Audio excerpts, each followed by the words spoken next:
El libro de Salmos es una colección de 150 poemas hebreos antiguos, canciones y oraciones provenientes de todos los periodos de la historia de Israel.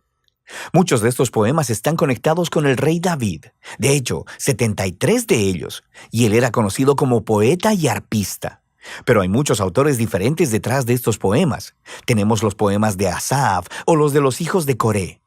Y algunos proceden de otros líderes de alabanza en el templo. Incluso Salomón y Moisés tienen sus propios poemas, y casi un tercio de ellos son anónimos.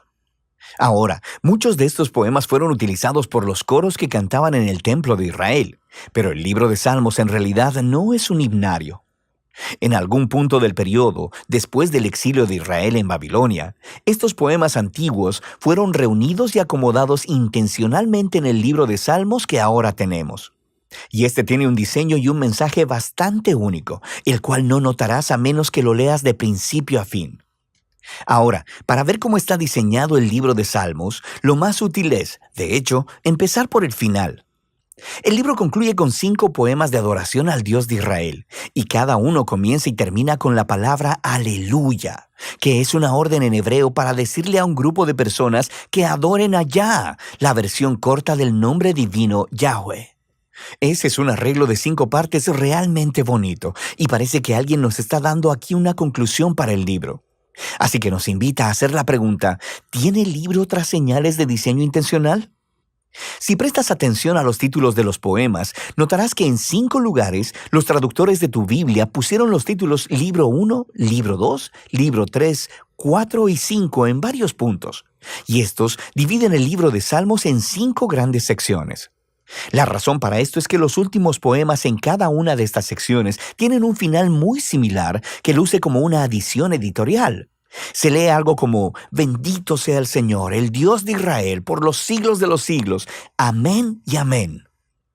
Así que el libro tiene una conclusión y una organización interna en 5 partes principales. Así que lo natural es ir al principio a buscar una introducción. ¿Y qué encontramos? Los Salmos 1 y 2 se separan del libro 1 porque la mayoría de los poemas en el libro 1 están conectados a David, excepto los Salmos 1 y 2 que son anónimos. El Salmo 1 celebra lo bienaventurada que es la persona que medita en la Torá, leyéndola en oración día y noche y que luego la obedece. Ahora, la palabra Torá significa simplemente enseñanza, y de manera más específica se llegó a referir a los 5 libros de Moisés que inician el Antiguo Testamento. Y aquí parece ser que la palabra se utiliza con ambos significados en mente, lo que explica por qué tiene 5 partes. El libro de los Salmos se ofrece como una nueva Torá que enseñará al pueblo de Dios la práctica de la oración durante toda su vida, al mismo tiempo que procuran obedecer los mandamientos de Dios entregados en la primera Torá.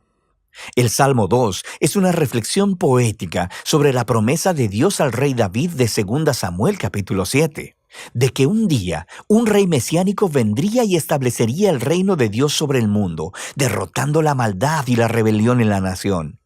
El Salmo 2 concluye diciendo que todos aquellos que se refugian en el rey mesiánico serán bienaventurados, precisamente la palabra que se utiliza para iniciar el Salmo 1.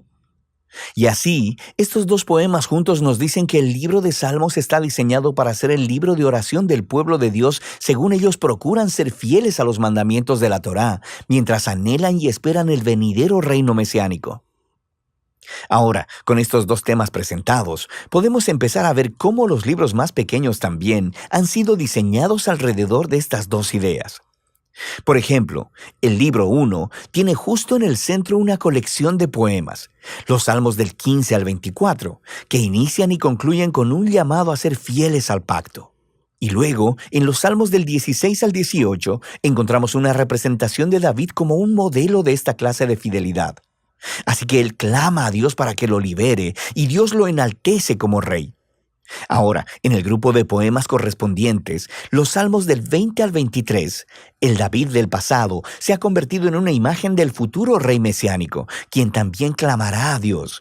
Él será librado y le será dado un reino sobre las naciones. Y luego, justo en el centro de esta colección, está un poema, el Salmo 19, dedicado a adorar a Dios por proveer la Torá. Así que aquí lo tenemos, los 2 temas de los Salmos 1 y 2 ligados muy de cerca aquí. El libro 2 abre con dos poemas que están unidos por su esperanza de un regreso al templo en Sion en el futuro. Y esta es una imagen muy asociada con mucha proximidad a la esperanza del reino mesiánico.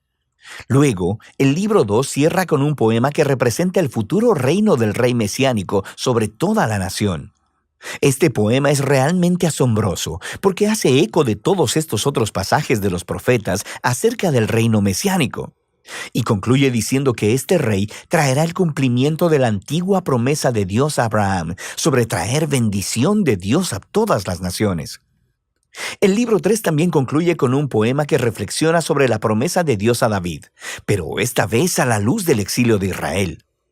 Así que el poeta recuerda cómo Dios dijo que nunca abandonaría al linaje de David, pero ahora está observando la rebelión de Israel, su resultado, la destrucción, el exilio y la decadencia del linaje de David. Así que el poeta termina pidiéndole a Dios que nunca olvide su promesa a David. El libro 4 está diseñado a responder a esta crisis del exilio. Así que el poema inicial nos regresa a las raíces de Israel con la oración de Moisés, y el autor hace lo que Moisés hizo en el monte Sinaí después del incidente del becerro de oro: clamar al Señor por su misericordia. El centro del libro 4 está dominado por un grupo de poemas que anuncian que el Señor, el Dios de Israel, gobierna como el verdadero Rey del mundo, y que toda la creación, los árboles, las montañas y los ríos son convocados para celebrar ese día futuro en el que Dios traerá su justicia y su reino sobre todo el mundo. Son convocados para celebrar ese día futuro en el que Dios traerá su justicia y su reino sobre todo el mundo.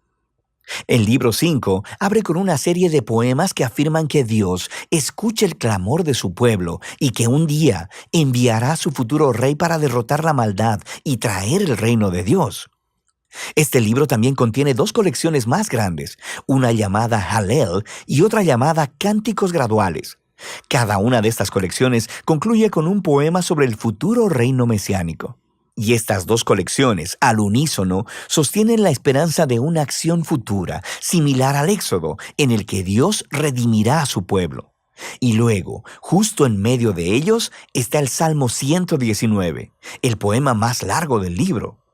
Es un poema alfabético. Cada línea comienza con una nueva letra del alfabeto hebreo y explora el maravilloso regalo de la Torá como la palabra de Dios para su pueblo. Así que aquí lo tenemos. Los temas del Salmo 1 y 2, Torá y Mesías, combinados juntos en el libro 5, lo que nos lleva de vuelta a esa conclusión de los 5 poemas. En el poema central, el Salmo 148, toda la creación es convocada para adorar al Dios de Israel, porque, citando textualmente, Él ha exaltado un cuerno para su pueblo. El cuerno es una metáfora de un cuerno de toro levantado en señal de victoria. Y esta imagen hace eco de la misma imagen usada en el cántico de Ana en Samuel capítulo 1, pero también al Salmo 132. El cuerno es un símbolo del futuro rey mesiánico y de su victoria sobre el mal, y es una conclusión apropiada para este asombroso libro. Ahora, aquí hay otra cosa que probablemente pasarás de largo si no lees el libro en orden. Hay muchas clases de poemas diferentes en el libro de Salmos, pero todos, básicamente, caen en dos grandes categorías: poemas de lamento o de alabanza. Los poemas de lamento expresan dolor, confusión y enojo acerca de lo horrible que es el mundo y lo horrible que son las cosas que le están sucediendo al poeta. Así que estos poemas llaman la atención a lo que está mal en el mundo y le piden a Dios que haga algo al respecto. Hay muchos de estos en el libro, lo que nos dice algo importante, que el lamento es una respuesta apropiada a la maldad que vemos en nuestro mundo. Pero lo que notarás es que los poemas de lamento predominan en la primera parte del libro, en los libros del 1 al 3, pero pon atención, porque en ocasiones también encontrarás salmos de alabanza.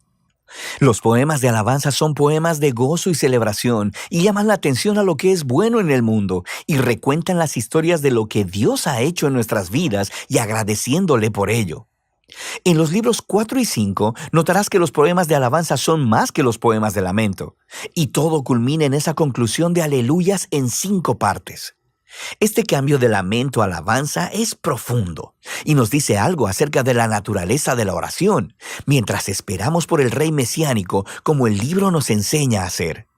Esto creará tensión para nosotros mientras miramos el trágico estado de nuestro mundo y de nuestras vidas.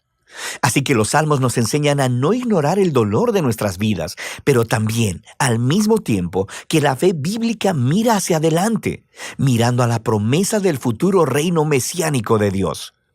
Así que, Torá y Mesías, lamento y alabanza, fe y esperanza. De eso trata el libro de Salmos.